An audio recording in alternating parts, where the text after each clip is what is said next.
Birches by Robert Frost. तो इससे पहले कि हम लोग चैप्टर के डिटेल में जाएं, पहले समझ लें कि बर्चेस जो पोएम है ये थोड़ा सा इमेजिनेटिव पोएम।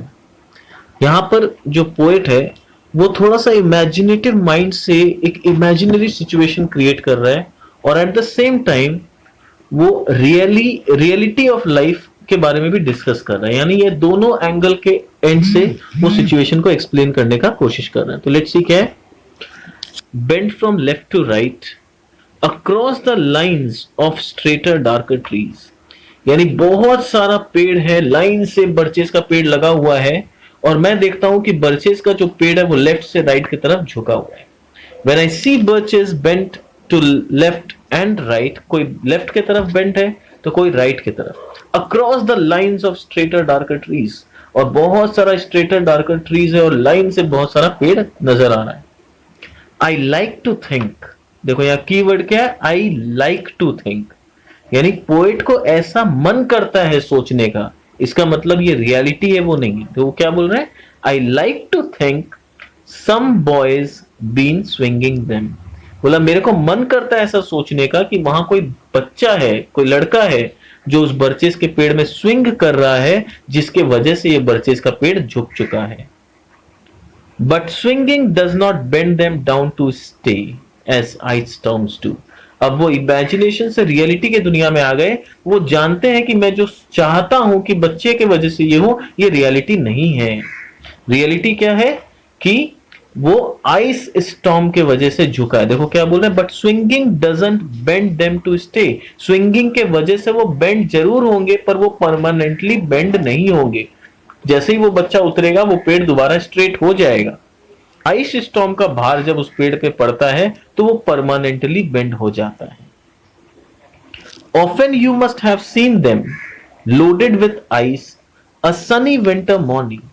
बोला कि आए दिन आप देखते होंगे बर्चेस के पेड़ को लोडेड विथ आइस, यानी Sunny winter morning. Winter morning, sunny morning मतलब रात भर आइस स्टॉर्म हुआ है और आप जब सुबह उठो तो आप देखोगे बर्चेस का पेड़ पूरा बर्फ से ढका हुआ है एकदम। Often you must have seen them loaded with ice a sunny winter morning after a rain। यानी रात भर के बारिश के बाद जब आप सुबह उठ के देखोगे तो वो पेड़ पूरा लदा हुआ है आइस स्टॉर्म से। They click upon themselves as the breeze rise and turn many colored as the stir cracks and creases their animal। यानी बोल रहे हैं वो जो बर्फ जो है वो एक दूसरे से क्लिक होके रखे हैं, वहां पर पेड़ के ऊपर बर्फ लोग अटका हुआ है। एज द ब्रीज राइज, और फिर जब हवा चलने लगता है और सूरज का रोशनी उस पर पड़ने लगता है, दे टर्न मल्टी कलर्ड। जैसे सूरज का रोशनी बर्फ पे पड़ेगा तो क्या होगा, 7 कलर स्पेक्ट्रम वाला सिस्टम हो जाएगा। तो they turn multi coloured as the stir cracks and crazes their enamel. और फिर सूरज का रोशनी से उनका जो एनिमल है वो धीरे धीरे क्रैक होने लगता है, यानी वो बर्फ धीरे धीरे पिघल के कमजोर होने लगता है। Soon the sun's warmth makes them shed crystal shells। और soon सन के वार्मथ के वजह से उन लोग का जो पकड़ था उस पेड़ के ऊपर वो ढीला होने लगता है, उनका क्रिस्टल शेल्स टूटने लगता है और टूटते टूटते वो नीचे गिरने लगता है। Shattering and avalanching on the snow crust, such heaps of broken glass to sweep away। और वो शैटर होके कच कच करके, मतलब जैसे कांच टूटता है और टूट के जमीन पर फैल जाता है, ठीक उसी तरह से ये पूरे बर्फ का टुकड़ा कांच की तरह उस जमीन पर टूट के पड़ा हुआ है। Shattering and avalanching on the snow crust, such heaps of broken glass. ये ग्लास नहीं है, ये कांच का टुकड़ा है नहीं, वो इमेजिन कर रहा है कि जिस तरह से कांच का टुकड़ा जब जमीन पे गिरा होता है और वो वेट करता है कोई आएगा झाड़ू मार के उसको साफ करेगा, यहां देख के ऐसा ही फील हो रहा है बर्फ को देख के कि कोई कांच का टुकड़ा वहां पर पड़ा हुआ है। To be swept away, swept away मतलब कोई आके उसको झाड़ू मार के साफ करे। You would think the inner dome of heaven had fallen. और देख के ऐसा लगता है जैसे हेवन का जो इनर डोम है जो कि कांच का पूरा बना हुआ है वो अचानक से टूट के धड़ाम से नीचे गिर गया है। You would think the inner dome of heaven had fallen. They are dragged to the withered bracken by the load. They are dragged मतलब वो लोग को खींच के यहां रोड, and they seem not to break. ये दे किसको बोला गया? पेड़ को बोला गया। दे आर ड्रैग्ड मतलब पेड़ को खींच के नीचे झुका दिया गया है। To the withered bracken by the load, bracken यानी वो जो झुका है पेड़, किस वजह से? लोड। आइस का इतना भारी लोड उस पेड़ के ऊपर था कि उस लोड के दबाव में वो पेड़ झुक चुका है। And they seem not to break, पर वो झुक गया है पर टूटने वाला नहीं है, पूरा झुक चुका है पर टूटेगा नहीं। Though once they are bowed so low for long they never right themselves, टूटेगा नहीं तो क्या हुआ, पर इतना बुरी तरह से झुक चुका है कि वो कभी स्ट्रेट भी नहीं हो सकता। दो वंस दे आर बोर्ड, वो पूरी तरह से झुक चुका है। सो लो फॉर लॉन्ग, इतना दिन तक या इतना देर तक वो झुक चुका है कि they will never right themselves, वो लोग दोबारा से वापस स्ट्रेट नहीं होंगे। You may see their trunks arching in the woods year afterwards trailing their leaves on the ground, बोल रहा है कि ये पेड़ झुका है, टूटा नहीं है, यानी मरा नहीं है। वो पेड़ में आज भी फोटोसिंथेसिस होगा, आज भी वो पेड़ में पत्तियां खिलेंगी, वो पेड़ जिंदा है। तो वो बोल रहा है you may see their trunks arching in the woods, यानी आप बहुत सालों के बाद हो सकता है देखोगे इनके ट्रंक्स में दोबारा से ब्रांचेस में पत्तियां खिलने लगी, वो पेड़ अभी भी जीवित है। You may see their trunks arching in the woods years afterwards trailing their leaves on the ground, उसमें पत्तियां खिल रहा है और पेड़ पूरा ग्राउंड में पत्ती फैल गया उसका। Trailing on the ground like girl on hands and knees that throw their hair before them over their heads to dry in the sun. अब ये किससे कंपेयर कर रहा है? वो कंपेयर कर रहा है कि पेड़ झुका हुआ है और झुके हुए पेड़ में पत्तियां पूरा फैले हुआ है। तो इमेजिन कर रहा है या कंपेयर कर रहा है एक लड़की से जो कि हाथ और पैर हाथ और नी के भरोसे पूरा झुकी हुई है और अपने हेयर को, और हाथ पैर मतलब नी के भरोसे झुकी हुई है, उसका हेयर जो है वो अपने मुंह के सामने पूरा बेंड हुआ है, जैसे कि हेयर सुखाने के लिए धूप में रखते हैं बहुत बार, तो उस तरह से पूरा झुका हुआ है। But I was going to say that, अब ये जो है ये सब रियलिटी का बात था कि आइस के वजह से ये सब हुआ, पर अब पोएट क्या बोल रहा है? बट यानी बट मेरे को ये रियलिटी पसंद नहीं है। I want to create a different imaginative world, वो एक अलग इमेजिनरी दुनिया बनाना चाहता है। But I was going to say When truth broke in, बोला कि मैं कुछ और ही बोलने जा रहा था कि अचानक से मेरे दिमाग में सच्चाई आ गया, ट्रुथ आ गया, इसीलिए मैंने आइस वाला बता दिया, मतलब रियलिटी आपको बता दिया आइस स्टॉर्म वाला। बट एक्चुअली मेरे दिमाग में कुछ और ही इमेजिनेशन चल रहा था।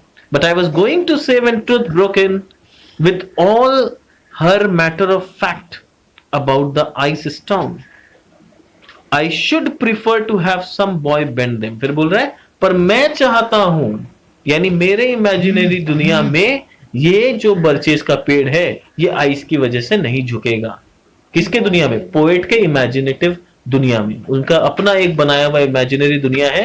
वो बोल रहे हैं कि मेरे इस इमेजिनेशन में ये पेड़ किसी बच्चा के वजह से ही झुकेगा। I should prefer to have some boy bend them as he went out and in to fetch the cows, यानी ये उस लड़के ने बेंड किया है जिसे उसके पापा ने गाय को चराने के लिए, गांव में रहता था ये लड़का और उसके पापा ने उसे गाय को चराने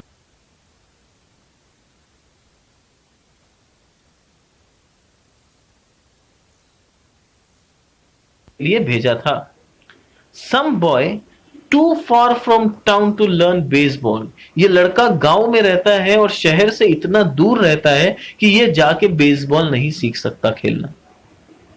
Whose only play was what he found himself, और उसका सिर्फ एक ही प्ले था उसके लाइफ में, जो प्ले वो अपने मन से अपने लिए ढूंढ ले, यानी देयर वाज नो कंपेनियन, कोई उसका साथी नहीं है जो उसको बोले चलो बेसबॉल खेलते हैं कि क्रिकेट खेलते हैं कि फुटबॉल खेलते हैं, नहीं, वो अपने मन से अपने। समर और winter and could play alone, चाहे समर हो चाहे विंटर हो वो अकेला ही खेलना है और अकेला वो जो खेल सके वो गेम उसके लिए सब महीना में अवेलेबल है, सब सीजन में अवेलेबल है। One by one he subdued his father's trees, बोल रहा है ये जो खेत है जिसमें ये पेड़ लगा हुआ है ये उसके फादर का खेत है, और वो वहां पर क्या कर रहा है, वो उस पेड़ को अपना दुश्मन समझ रहा है, यानी वो बच्चा का एक इमेजिनेटिव, पहले तो ये पोएट का इमेजिनेशन है, पोएट के इमेजिनेशन में एक बच्चा है जिसने इस पेड़ को अपना दुश्मन इमेजिन कर रखा है। यानी वो बच्चा इमेजिन कर रहा है कि ये सारे मेरे एनिमीज है, मुझे लड़ाई करके इन एनिमी को डिफीट करना है। I want to defeat these enemies.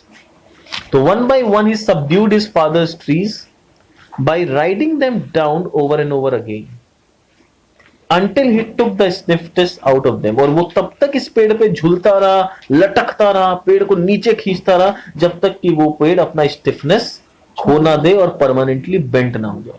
और जब ये पेड़ बेंट हो जाएगा वो लड़का इमेजिन करेगा मैंने फतेह प्राप्त किया। ठीक है, that was the attitude of this boy, that was the game he was playing. And not one but hung lip, not one was left. और इस तरह से ये लड़ाई वाले गेम में एक पेड़ ऐसा नहीं बचा जो कि कॉन्कर नहीं हुआ था। Not one but hung lip, एक भी पेड़ नहीं बचा था जिसको उसने झुकाया ना हो। Not one was left for him to conquer, एक पेड़ भी नहीं बचा था जिसे कॉन्कर करना बाकी था।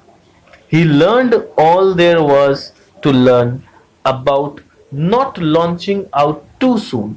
और ये लड़ाई में जो भी ट्रिक्स सीखना था उसने सारे ट्रिक्स सीखे थे।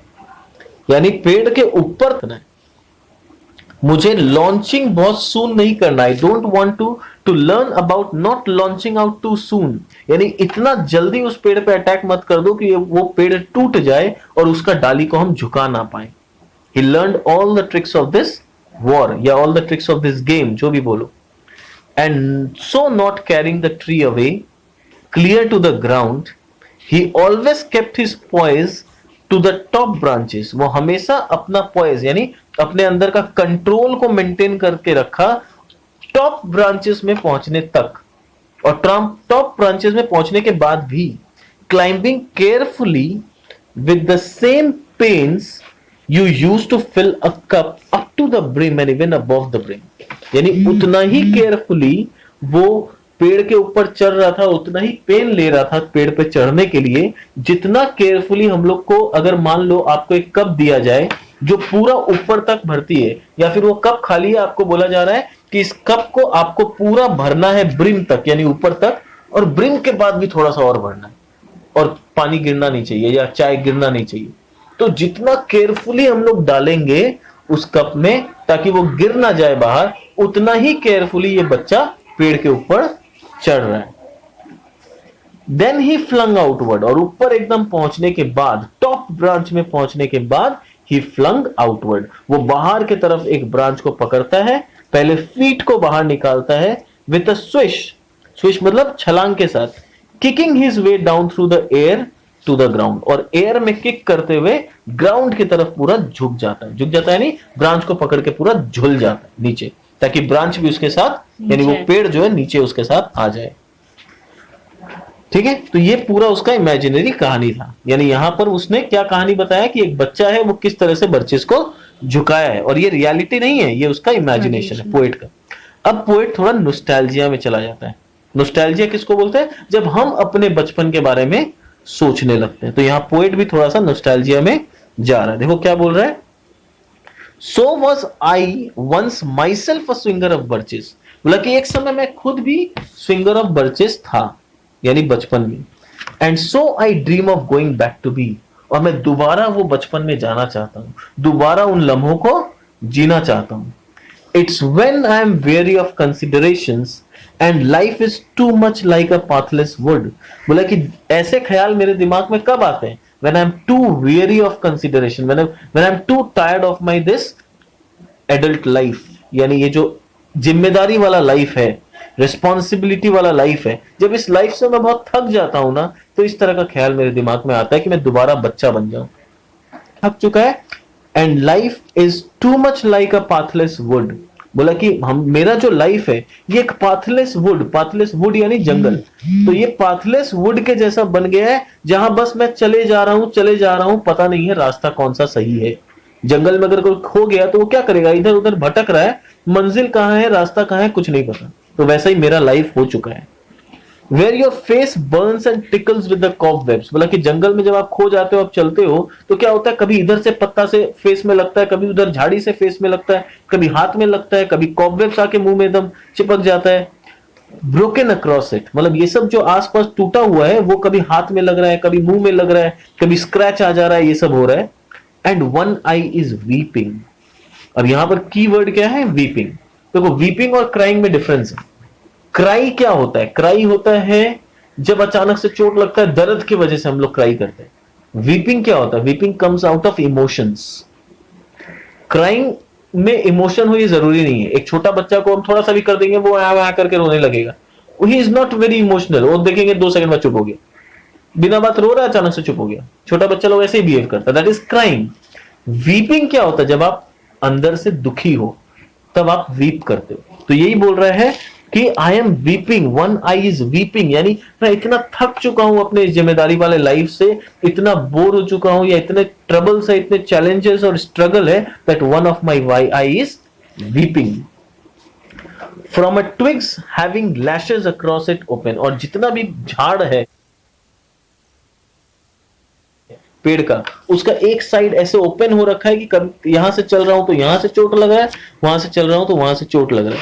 ये एक्चुअली नहीं हो रहा है, वो अपने लाइफ को जंगल के रास्ता से कंपेयर कर रहा है कि मेरा लाइफ एक जंगल का रास्ता के जैसा हो गया, जहां मंजिल का पता नहीं है पर हर कदम पे चोट लग रहा है.